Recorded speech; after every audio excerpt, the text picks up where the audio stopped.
Hello viewers, welcome to my YouTube channel UPSC study point. आज हम आपको spectrum का समरी बताएंगे। इसमें आज हम first lesson sources for the history of modern India को डिस्कस करेंगे।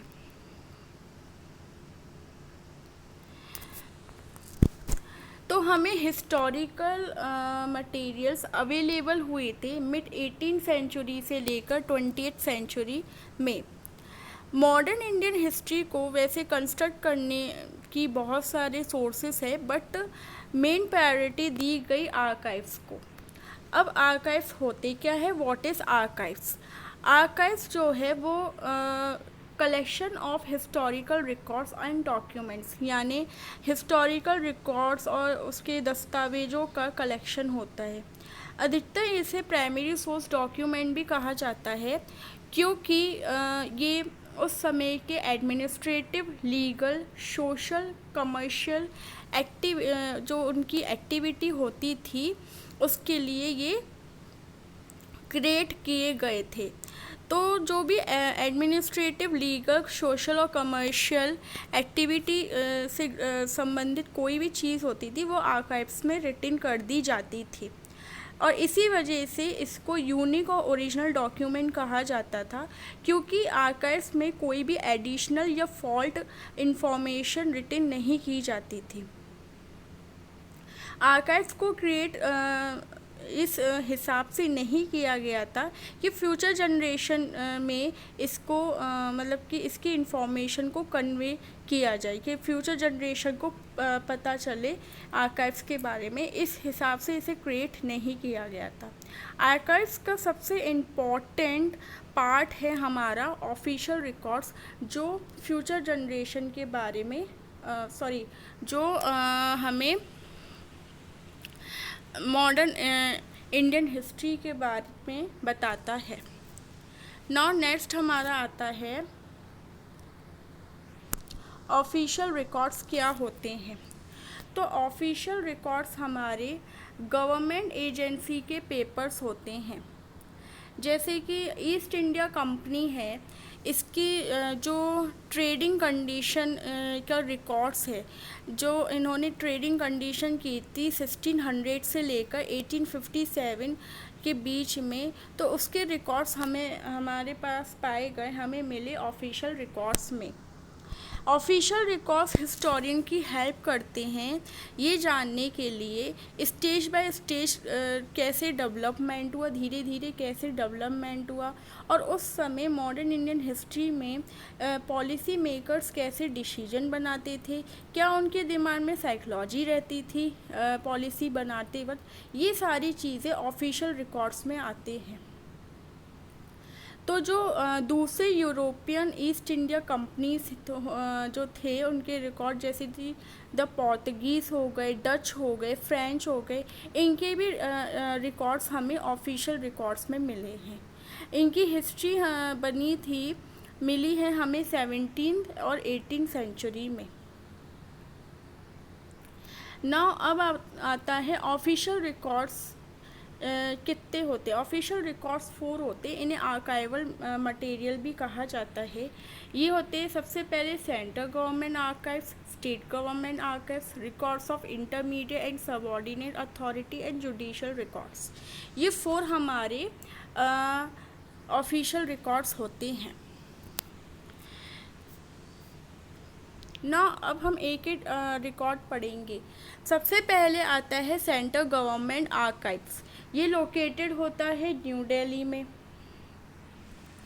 ये बहुत ही ऑथेंटिक और रिलायबल सोर्स मटेरियल होता है मॉडर्न इंडियन हिस्ट्री का। ऑथेंटिक और रिलायबल से यहाँ मतलब है इसमें कोई भी फॉल्ट इंफॉर्मेशन नहीं होता है, ना ही कोई एडिशनल इंफॉर्मेशन। इसमें एक टर्म आया जेम्स रैनल। जेम्स रैनल कौन थे? जेम्स रैनल ने ही बताया था कि जो इंडियन हिस्ट्री है वो 3 भागों में बटी है, एंशियंट, मिडीवल एंड मॉडर्न। तो James renal first surveyor general थे बंगाल के 1767 में, और इन्होंने ही मैप बनाया था, इन्होंने ही वो बॉर्डरिंग लाइंस बनाई थी, और जो कंट्रीज़ की जो बॉर्डर्स थे इन्होंने ही बताया था कि यहाँ बॉर्डर्स होने चाहिए अपने मैप के थ्रू। सेंट्रल गवर्नमेंट आर्काइव्स में कोई बहुत सी गवर्नमेंट पॉलिसीज़ भी थी, जैसे एजुकेशन पे पॉलिसी और एजुकेशन सिस्टम की ग्रोथ पे पॉलिसी, और कॉलोनियल रूल के दौरान। अब ये बात आती है कि ये क्वेश्चन आता है कॉलोनियल रूल होता क्या है। तो जब ब्रिटिश इंडिया आए थे उन्होंने कंकर्ड कर लिया था, यानी कैप्चर कर लिया था लोकल नवाब्स को और राजास को। उन्होंने एक रूल इस्टेब्लिश किया। उस रूल में उन्होंने ये कहा कि Indian culture, taste, values, custom, practice को छोड़ के वेस्टर्न कल्चर को अपनाने की बात कही। तो ये जो रूल इन्होंने इस्टेब्लिश किया, इसी रूल को कहते हैं कॉलोनियल रूल। नाउ नेक्स्ट हमारा आता है state government archives. State government archives में फॉर्मर ब्रिटिश इंडियन के बारे में पता चला, इसमें रिकॉर्ड है। 1947 के बाद जो इंडियन यूनियन के साथ जो स्टेट्स इंकॉर्पोरेटेड हुई थी, इंक्लूडेड हुई थी, उसके रिकॉर्ड्स है।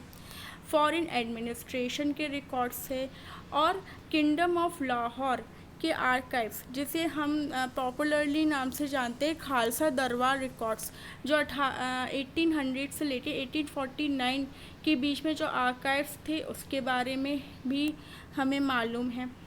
वो ये सारी चीज़ें हमें मालूम चलती हैं स्टेट गवर्नमेंट आर्काइव्स में। जो दूसरा इम्पॉर्टेंट कलेक्शन हमें मिलता है स्टेट गवर्नमेंट आर्काइव्स में, वो है पेशवा दफ्तार। पेशवा दफ्तार क्या है? ये मराठा की हिस्ट्री है जो कि पुणे के एलिनेशन ऑफिस में ये इसका रिकॉर्ड है। फिर डोगरा रूल के बारे में भी हमें इस स्टेट गवर्नमेंट आर्काइव्स में पता चलता है। अब एक टर्म आया है यहाँ पे डोगरा रूल, उसके बारे में हम जानते हैं। डोगरा रूल क्या है? ये डेंसिटी है, राज्य है जिसमें हिंदू राजपूत ने रूल किया था जम्मू एंड कश्मीर में 1846 से लेकर 1947 तक, और ये डेंसिटी थी नॉर्थन इंडिया की। तो डोगरा रूल के बारे में और आगे हम पढ़ेंगे, अभी फ़िलहाल इतना ही। नेक्स्ट हमारा रिकॉर्ड्स आता है, records of intermediate and subordinate authorities. तो इसमें आर्काइव्स ऑफ 3 प्रेसिडेंसीज, इसमें पहला पॉइंट आता है। 3 प्रेसिडेंसीज में पहली प्रेसिडेंसी आती है हमारी बंगाल प्रेसिडेंसी। तो इसमें जो हमें फोर्ट विलियम्स के रिकॉर्ड्स मिलते बंगाल प्रेसिडेंसीज में, और ये फोर्ट विलियम का ही मतलब होता है बंगाल प्रेसिडेंसीज, और ये खो गए थे, ये लॉस्ट हो गए थे कैलकाटा के सेट में इन 1756 में। बंगाल प्रेसिडेंसीज के जो आर्काइव्स थे, जब ब्रिटिश ने प्लासी का युद्ध जीत लिया था, बैटल ऑफ प्लासी के विक्ट्री जब ब्रिटिश हो गए थे, तब उन्हें बंगाल प्रेसिडेंसी के कुछ records national archives of India और कुछ state archives of west Bengal में मिले थे। फिर सेकंड आता है मद्रास प्रेसिडेंसी। ये 1670 से शुरू हुआ था, और इसमें सेंट जॉर्ज के काउंसिल गवर्नर के रिकॉर्ड्स इसमें इंक्लूड हुए। फिर आता है बॉम्बे प्रेसिडेंसी। इस Bombay presidency Maharashtra secretariat record office में इसके आर्काइव्स मिले, और इस बॉम्बे प्रेसिडेंसी में महाराष्ट्र, गुजरात, सिंध, कन्नड़ यानी वेस्टर्न इंडिया की हिस्ट्री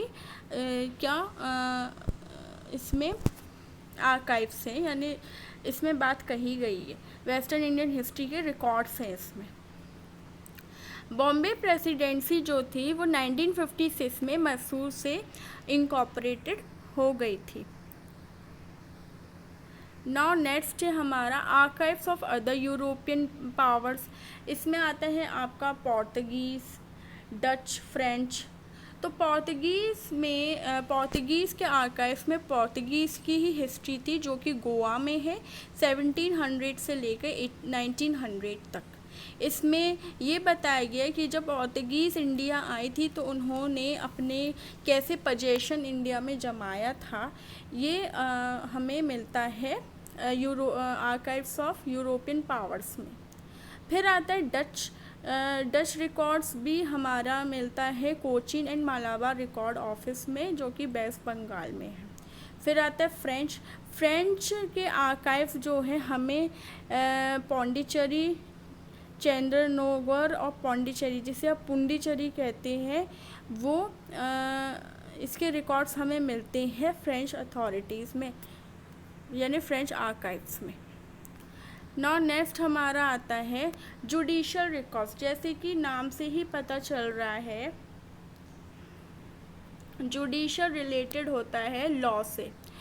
तो इसमें ये जुडिशल रिकॉर्ड्स जो है वो मद्रास के रिकॉर्ड ऑफिस में है, और इसमें मेयर के कोर्ट जो कि फोर्ट सेंट जॉर्ज में है, तो मेयर के कोर्ट इसमें मेयर्स कोर्ट के आर्काइव्स इसमें मिलते हैं, जिसकी शुरुआत इन 1689 से हुई थी, और ये सबसे अर्लीस्ट अवेलेबल जुडिशल आर्काइव्स माना जाता है।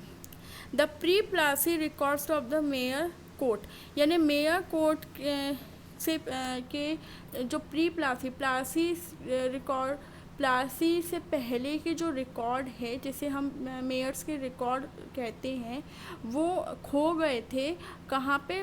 फोर्ट विलियम में। फोर्ट विलियम यानी बंगाल प्रेसिडेंसी में लॉस्ट हो गए थे, और फिर 1753 से लेकर 1773 में ये मिलना शुरू हुए, और ये मिले थे कैलकाटा के रिकॉर्ड रूम में, ठीक है। और उसके साथ साथ मेयर्स कोर्ट के रिकॉर्ड के साथ साथ हमें हाई कोर्ट के रिकॉर्ड्स भी मिले, सुप्रीम कोर्ट्स के रिकॉर्ड भी मिले, ठीक है।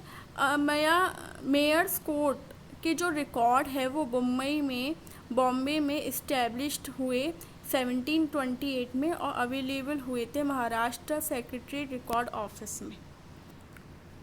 नेक्स्ट आता है पब्लिश आर्काइव्स। पब्लिश आर्काइव्स, जैसे पब्लिश से ही पता चल रहा है, पब्लिकली, ठीक। तो इसमें ये बहुत ही इम्पॉर्टेंट आर्काइवल पब्लिकेशंस है। इसमें पार्लियामेंट्री पेपर्स होते हैं, जिसमें ईस्ट इंडिया कंपनी और गवर्नमेंट ऑफ इंडिया के जो पार्लियामेंट्री पेपर्स हैं उसके रिकॉर्ड्स मिलते हैं। इसमें education, civil reforms, parliamentary debates of Indian, यानी इंडियन एम्पायर में क्या क्या पार्लियामेंट्री डिबेट्स है उसके रिकॉर्ड्स पब्लिश आर्काइव्स में मिलते हैं। नाउ नेक्स्ट है आपका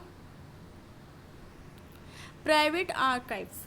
प्राइवेट आर्काइव से ही लग रहा है पर्सनल, ठीक है। इसमें इंडिविजुअल या फैमिली के बारे में रिकॉर्ड्स मिलता है, जो कि मॉडर्न इंडिया के डेवलपमेंट में बहुत ही सिग्निफिकेंट रोल निभाता है।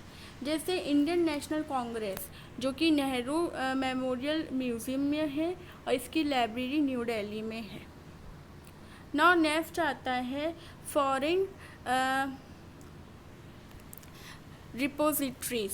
रिपोजिटरीज़ का मतलब क्या होता है? एक ऐसी बड़ी जगह या बड़ी बॉडी जिसमें सारे हिस्टोरिकल रिकॉर्ड्स हो, ठीक है, उसे कहते हैं रिपोजिटरीज़।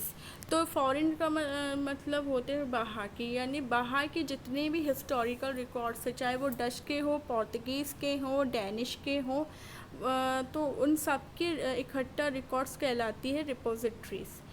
तो इंग्लैंड में जो इंडिया ऑफिस रिकॉर्ड्स है वो लंदन में पाए गए, एंड द रिकॉर्ड्स केप्ट, और लंदन के जो रिकॉर्ड्स हैं वो ब्रिटिश म्यूज़ियम में रखे गए। इंडिया ऑफिस जो रिकॉर्ड्स है उसमें बहुत सारे इम्पोर्टेंट डॉक्यूमेंट्स है, जैसे the minutes of court of directors and the journal court of East India Company, various committees. और ब्रिटिश म्यूज़ियम में भी बहुत सारे paper of process of collection, paper of British viceroys, British के जो वायसराइज है उनके बारे में भी रिकॉर्ड्स मिलते हैं high rank civil military officer, उनके भी रिकॉर्ड्स मिलते हैं। डच ईस्ट इंडिया कंपनी के भी रिकॉर्ड्स मिलते हैं फॉरेन रेपोजिटरीज में, ठीक। और डेनिश एंड पोर्तुगीज़ रिकॉर्ड्स भी मिलते हैं। Now next, biography, memory and traveller account. ये क्या है? तो बहुत सारे ट्रैवलर्स हैं, ट्रेडर्स हैं, मिशनरीज है, सिविल सर्वेंट्स है जो इंडिया आए थे। उन्होंने उनका जो एक्सपीरियंस रहा है इंडिया के अलग अलग पार्ट्स में, तो उससे रिलेटेड जो भी रिटन रिकॉर्ड्स है, जो अकाउंट्स है, उन्होंने इंडिया में मतलब लेफ़्ट कर दिया था, छोड़ दिया था। तो बहुत इम्पॉर्टेंट जो राइटर है वो है, इनमें से जो इम्पॉर्टेंट राइटर थे वो थे मिशनरीज़ के, जिन्होंने दूसरे मिशनरीज़ को इंकरेज करने के लिए कि भारत में आने के इंकरेज करने के लिए मिशनरीज़ लिखी थी। बहुत सारे फेमस ब्रिटिश ट्रैवलर्स भी है, जैसे जॉर्ज फॉस्टर, बेंजामिन हाना, जेम्स एलेक्जेंडर। इन सब ने ब्रिटिश ट्रैवलर्स, ये सब ब्रिटिश ट्रैवलर्स हैं, और इन सब ने भारत में अकाउंट, अपनी ट्रैवलर एक्सपीरियंस का अकाउंट बना के भारत में छोड़ दिए थे। जो ट्रैवलर अकाउंट्स है वो बहुत ही रिलायबल सोर्स है मॉडर्न इंडियन हिस्ट्री को कंस्ट्रक्ट करने के लिए। ना न्यूज़पेपर जर्नल्स से भी पता चलता है मॉडर्न इंडियन हिस्ट्री का। Newspaper journals 19th and 20th century में पब्लिश्ड हुआ था इंग्लिश में और वेरियस लैंग्वेज में। जो पहला अटैम्प्ट था न्यूज़पेपर को इंडिया में पब्लिश करने का, वो ईस्ट इंडिया कंपनी के एम्प्लॉयज़ ने किया था।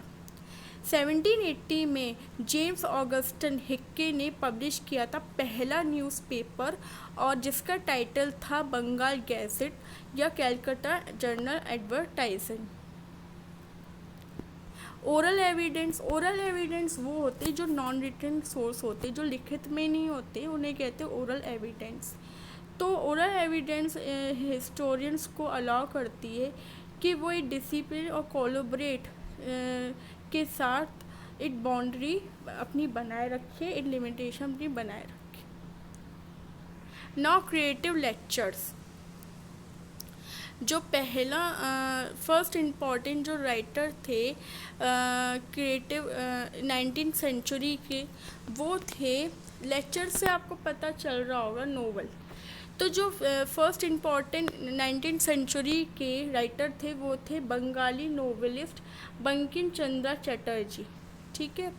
उनकी जो मोस्टली हिस्टोरिकल नोवेल था उसका नाम था अन्नदामात। 1882 में ये पब्लिश्ड हुई थी। Now next, painting.